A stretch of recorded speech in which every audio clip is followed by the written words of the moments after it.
સુરતીઓ માટે વરસાદી મહેર હવે ખુશીઓથી નહીં પરંતુ મુશ્કેલીઓથી છલકાઈ છે. કહેવાનો મતલબ કદાચ તમે સમજી ગયા હશો, કારણ કે છેલ્લા 25 દિવસમાં ત્રીજી વખત વરસાદ પડ્યા પછી ખાડીના પૂરે સુરતને બાનમાં લીધું છે અને સુરતના અનેક વિસ્તારોમાં વરસાદ થંભ્યાના 24 કલાક પછી પણ પૂરના પાણીનો કબજો જ છે. અને કેવી છે સુરતીઓની હાલત આ પૂરના પાણી વચ્ચે, આવો જોઈએ આ રિપોર્ટમાં.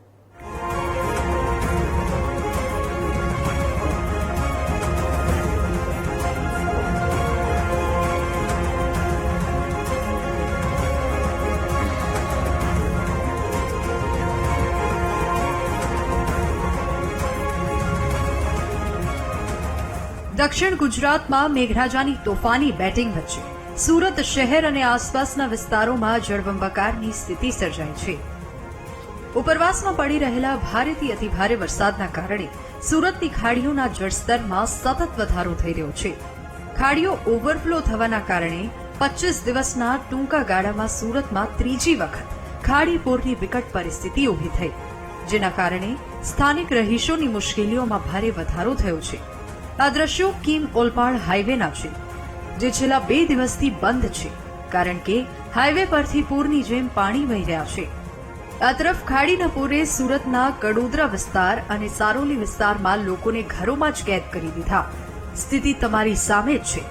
વરસાદ બંધ થયાના 24 કલાક પછી પણ કડોદરા રોડ પર હજુ પણ ઘૂંટણથી ઉપર સુધીના પાણી ભરાયેલા છે, તો સારોલી પાસે 1 કિલોમીટર સુધી એક સાઈડનો રોડ બંધ કરવો પડ્યો, જેથી લોકો પરેશાન થઈ ગયા. સૌથી વધુ ખરાબ હાલત તો સારોલી ગામ અને આસપાસના વિસ્તારોની છે, જ્યાં હજુ પણ ખાડીના પૂરનું સામ્રાજ્ય જોવા મળી રહ્યું છે. ચારે તરફ જળબંબાકારની સ્થિતિ જોવા મળી રહી છે. વાહનો પાણીમાં ગરકાવ થઈ ગયા તો અનેક સોસાયટીઓ પણ જળમગ્ન થઈ. તેવામાં અહીંના લોકો ઘરોમાં જ કેદ થઈ ગયા. જીવન જરૂરી વસ્તુઓ લેવા માટે પણ લોકો માટે બહાર નીકળવું મુશ્કેલ બની ગયું. मुश्किल तो है भाई, काम पूरा बंद हो पड़ा है. बारिश में पूरी तरह हालत खराब है. लोग इधर उधर घूम रहे हैं, जैसा भी हो रखा है. बस हालत चल रहे हैं धीरे धीरे अपने हिसाब से. सर व्यापार को वहाँ जा नहीं पा रहे, कैसी दिक्कत हो जाती है और हर बार की ये समस्या रहती है. हर बार की समस्या रहती है. इधर तो ये रोड पूरा जाम ही रहता है. हर बार थोड़ी सी बारिश हुई इधर पानी चढ़ा. शहर में बारिश तो बंद हो चुकी है कल से, फिर यहाँ पानी नहीं उतरा. ये पानी नहीं उतर रहा. पता नहीं एसएमसी वाले कर क्या रहे हैं. कितने दिन हो गए. हर बार का यही है. यहाँ पे पानी कहीं तो रुकता ही नहीं है और कहीं जाता ही नहीं है. અમારી ટીમ જ્યારે સુરતના કુંભારિયા વિસ્તારમાં પહોંચી તો અહીં પણ છેલ્લા 3 દિવસથી ખાડીના પૂરનો કબજો છે. અહીં હળપતિવાસના 50 જેટલા મકાનો હજુ પણ પાણીમાં ગરકાવ છે, તો નેચર વેલી હાઈરાઇઝ બિલ્ડિંગમાં પણ પાણી ભરાવાથી 500થી વધુ લોકો ફસાયા છે. પરંતુ એક પણ તંત્રનો અધિકારી કે નેતા અહીં લોકોની મદદે નથી આવ્યા. હવે તો સ્થાનિકો પણ તંત્રથી ભારોભાર નારાજ છે. 15 साल से कोई निराकरण नहीं है समस्या का. इस महीने में 3 बार आ गया. इस महीने में 3 बार पानी आ गया. घरों से निकलना मुश्किल है. कैसे कैद हो जाते हो घर के अंदर? हैं? कैद के अंदर कैद हो जाते पूरे घर के अंदर. बाहर निकल नहीं पाते. दूध की सबकी समस्या रहती है. ये कब निवारण, हम 15 साल से देख रहे हैं ऐसी पानी आ रहा है, हर साल आता है.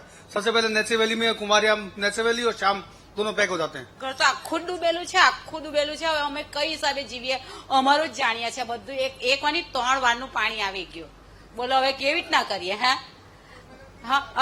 3 વારનું પાણી આવી ગયું અહીંયા ગાડી. તકલીફ થાય જાય અહીં તો તકલીફ થાય છે, એટલી તકલીફ થાય છે ને કે પૂછવાની વાત નહીં. એવું તો કેટલું અમે ચાલીએ તો આજે જિંદગીથી આ સમસ્યા છે. માત્ર સુરત શહેરની હાલત જ ખરાબ નથી, ગ્રામ્ય વિસ્તારોમાં પણ જળબંબાકારની સ્થિતિ છે. ઓલપાડના બોલાવ ગામે પણ કીમ નદીના પાણી ફરી વળ્યા છે, જેથી અહીં પણ લોકો વિકટ પરિસ્થિતિમાં જીવી રહ્યા છે. આમ સુરતીઓ માટે વરસાદી મહેર આફત બની ગઈ છે. સંવાદદાતા નિર્મલ પટેલ સાથે ધ્રુવ સોમપુરાનો રિપોર્ટ, વીટીવી ન્યૂઝ, સુરત.